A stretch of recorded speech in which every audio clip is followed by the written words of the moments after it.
munaasabadan ay ahayd mid ay xilalka kula kala wareegayeen taliyihii hore ee ciidamada Amisom iyo waliba midka cusub ee la wareegay xilligan ayaa lagu qabtay xarunta xalan ee magaalada Muqdisho. Xafladda ayaa waxaa ka soo qayb galay ergeyga gaarka ee qaramada midoobay oo qabilsan arrimaha Soomaaliya Nicholas Kay, Ambassador Salah Nadiif, dhammaan saraakiisha ciidamada Amisom qaybahooda kala duwan, mas'uuliyiin ka socotay midowga Yurub, wasiirka gaashaandhigga ee xukuumadda federaalka Soomaaliya Cabdixakiin Xaaji Fiqi, wasiirka gaashaandhigga Burundi waliba mas'uuliyiin kale oo ka socotay hay'adaha caalamka. Waxaana ugu horeyn munaasabadaasi ka hadlay taliyihii hore ee ciidamada Amisom General Guti iyo waliba taliyaha cusub General Silas. That is great operation in liberated areas with aid in terms of food, clothing and shelter. However, Amisom troops also continue to share water, medical services, and the little extent food and power with the local civilians wherever we establish them. In fulfillment of its mandate, I want to emphasize that Amisom has taken a considerable effort to ensure that its operations are conducted in compliance with applicable international humanitarian law, human rights, and other relevant rules. Your Excellencies, Amisom will work hand in hand because we are already know that success has a lot of further. Without your support and your partnership, Amisom cannot alone succeed.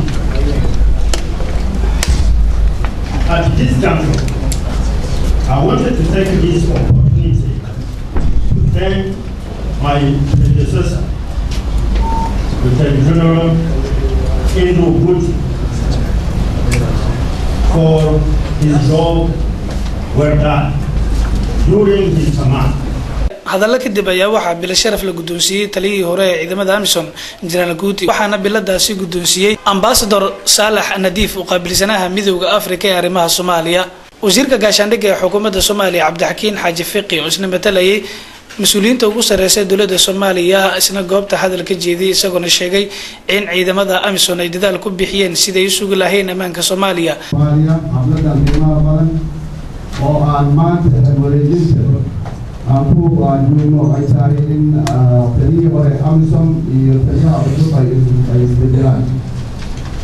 waxaan salaan iyo mahadnaq aan uga sidaa General Guti, madaxweynaha Jamhuuriyadda Federaalka oo ah taliyaha guud ee ciidamada qalabka sida. sidoo kale waxaan hambalyo iyo bogaadin uga sidaa madaxweynaha taliyaha cusub ee Amisom General Silas. wuxuu u rajeynayaa inuu noqdo hawshiisa halkan loo imanay mid guul iyo maaragtay iyo success fara badan ay maaragtay soo gaartay. waxaan aad iyo aad u mahadcelinaynaa ciidamada Amisom ee runtii aad ugu dadaalay inay Soomaaliya ku soo celiyaan qarannimadeeda, karaamadeeda iyo nabadgelyo inay ku soo celiyaan shacabka Soomaaliyeedna. waxaana gabagabadii xafladdaasi ka hadlay ergeyga gaarka ee qaramada midoobay oo qabilsan arrimaha Soomaaliya Nicholas Kay waliba oo qabilsanaha midowga Afrika arrimaha Soomaaliya Ambassador Salah Nadiif.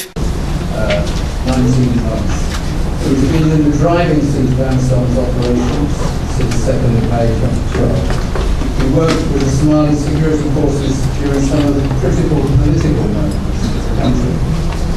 It was Amisom forces who secured the airport for the current federal parliament in Somalia to be inaugurated, a day which marks the beginning of the end of the transition. So, they will leave us on your behalf.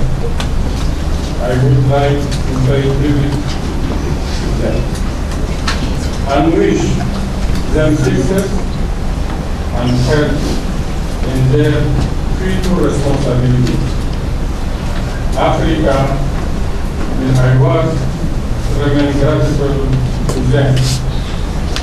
munaasabadani maanta xilalka ay kula kala wareegayeen taliyihii hore ee ciidamada Amisom iyo waliba midka hadda loo magacaabay ayaa waxay ku soo ilaatay jawi degan ayaduna taliyaha Silas uu noqonaya taliyaha afraad ee Soomara gudaha dalka Soomaaliya tan iyo markii ay soo galeen ciidamada Amisom dalka Soomaaliya. Maxamed Ibrahim Gabo, Royal TV, Muqdisho.